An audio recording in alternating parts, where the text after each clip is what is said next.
అధిక బరువు అనారోగ్య సమస్యలకు కారణం. Doctor Vineela weight loss diet లో జాయిన్ అవ్వండి, బరువు తగ్గండి. హాయ్ హలో నమస్తే, welcome to Suman TV. So పాలు, తెల్లగా ఉండే పాలు రోజు గ్లాసుడు తాగండి, మార్నింగ్ నైట్ అంటూ ఉంటారు. అందరూ తాగండి, అందరికీ మంచిది అంటారు. సో ఇందులో షుగర్ పేషెంట్స్ కూడా ఉంటారు. మరి ఈ షుగర్ పేషెంట్స్ పాలల్లో కాల్షియం ఉంటుంది అని తాగుతూ ఉంటారు.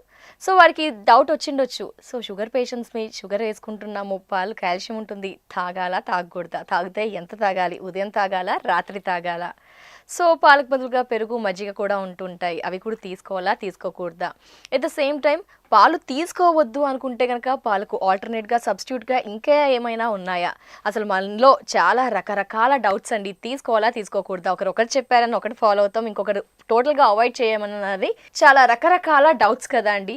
సో ఈ డౌట్స్ అన్నీ కూడా ఇప్పుడు క్లారిఫై చేసుకుందాం. సో ప్రస్తుతం మనతో పాటు ఉన్నారు ప్రముఖ మధుమేహ వ్యాధి నిపుణులు డాక్టర్ కిరణ్ గారు, వారితో మాట్లాడదాం. డాక్టర్ గారు నమస్తే. నమస్తే అమ్మా. సో డాక్టర్ గారు, పాలు తాగండి, అందరికీ మంచిది, అన్ని ఏజ్ వాళ్ళు తాగండి, ఆడవారు మగవారు అందరూ తాగండి అంటారు. ఇందులో ఎక్కువగా షుగర్ పేషెంట్స్ కూడా ఉండుంటారు. సో వారిలో చెప్పాను కదా సార్, డౌట్స్, చాలా డౌట్స్ ఉంటాయి, తాగాలా తాగకూడదా, వారు చెప్పారని తాగుతాం, మళ్ళీ నెక్స్ట్ డే వేరే వాళ్ళు వచ్చి తాగకూడదు అని చెప్పారు, ఇలా కాల్షియం ఉంది బట్ షుగర్ వేసుకుంటాం, లేకపోతే ఇలా తాగకూడదు అని.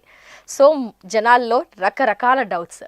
మీరు యాజ్ ఏ మధుమేహ వ్యాధి నిపుణులుగా తాగాలా తాగకూడదా, తాగితే ఎప్పుడు తాగాలి, ఆల్టర్నేట్స్ ఏమైనా ఉన్నాయి, మా డౌట్స్ అన్ని క్లారిఫై చేసేయండి సార్. డెఫినెట్గా షుగర్ అయితే వేసుకొని తాగకూడదండి. పాలు తాగొచ్చు సార్ డైరెక్ట్? డెఫినెట్గా తాగగలుగుతారు.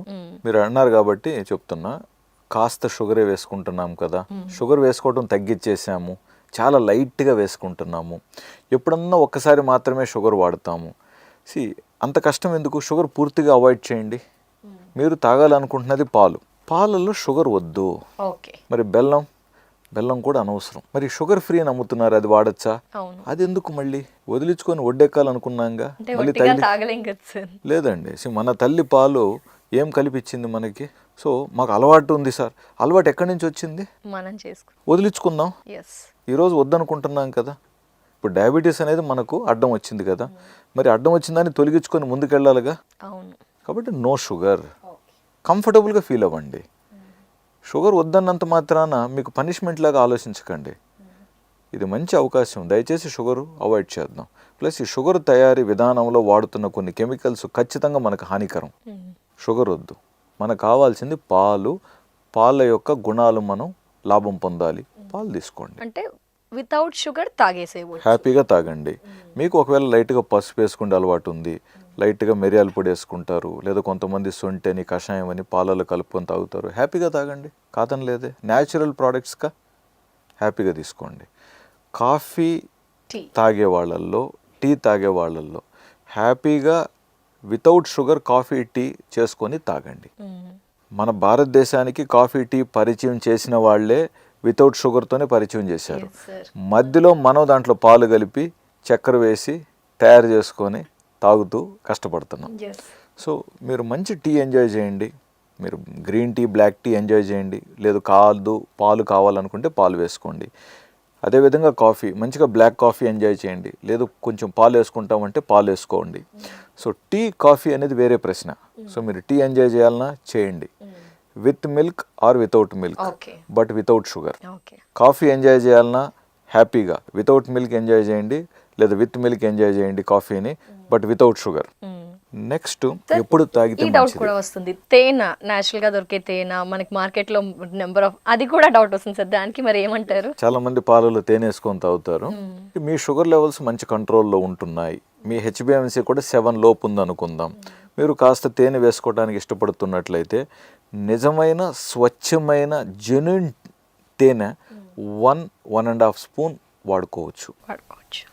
బట్ అది బెల్లం పాకంతో మిక్స్ అయింది కానీ ఆర్టిఫిషియల్గా తయారు చేసింది కాకుండా ఉండాలి. అదేవిధంగా ఈ డేట్స్ సిరప్ అని కూడా అంటారు, అట్లాంటివి కూడా సిరప్స్ వద్దు. ఈ సిరప్స్ తయారీ విధానంలో ఖచ్చితంగా కాస్త బెల్లం పాకం కానీ ఈ షుగర్ సిరప్స్ కానీ కార్న్ షుగర్ సిరప్స్ కలుపుతున్నారనేది ఉంది.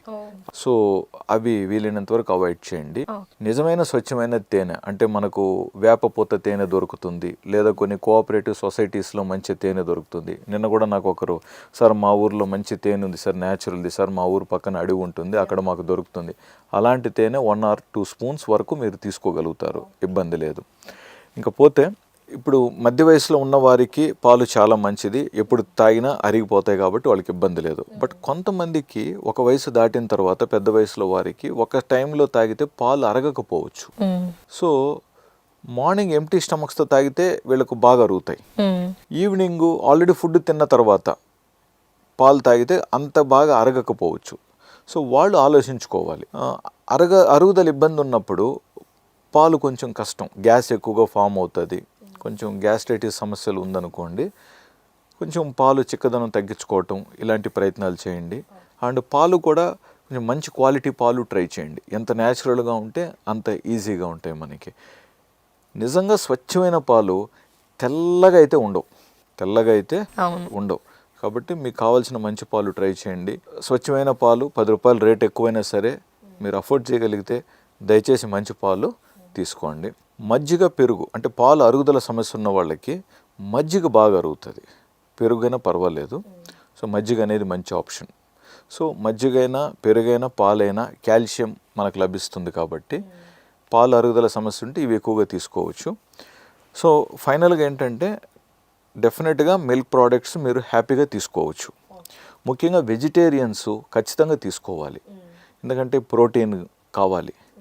వెజిటేరియన్స్ ప్రోటీన్ మనకు పన్నీర్లో కూడా దొరుకుతుంది, చీజ్లో ఉంటుంది. సో పాలల్లో కాల్షియంతో పాటు కొన్ని ఇతర పోషక విలువలు కూడా మనకు అందుతాయి కాబట్టి డెఫినెట్గా దీన్ని ఉపయోగించుకోవాలి. అంతేకాకుండా ప్యూర్ వెజిటేరియన్స్గా ఉన్న వాళ్ళకి ప్రోటీన్ తక్కువ అవటం వల్ల మజిల్ వెయిట్ కూడా తగ్గుతూ ఉంటుంది, సన్నబడిపోతూ ఉంటారు, కండబలం తగ్గుతూ ఉంటుంది. వీళ్ళు ఇతర ప్రోటీన్ సప్లిమెంట్స్ కూడా వారు డాక్టర్ని కనుక్కొని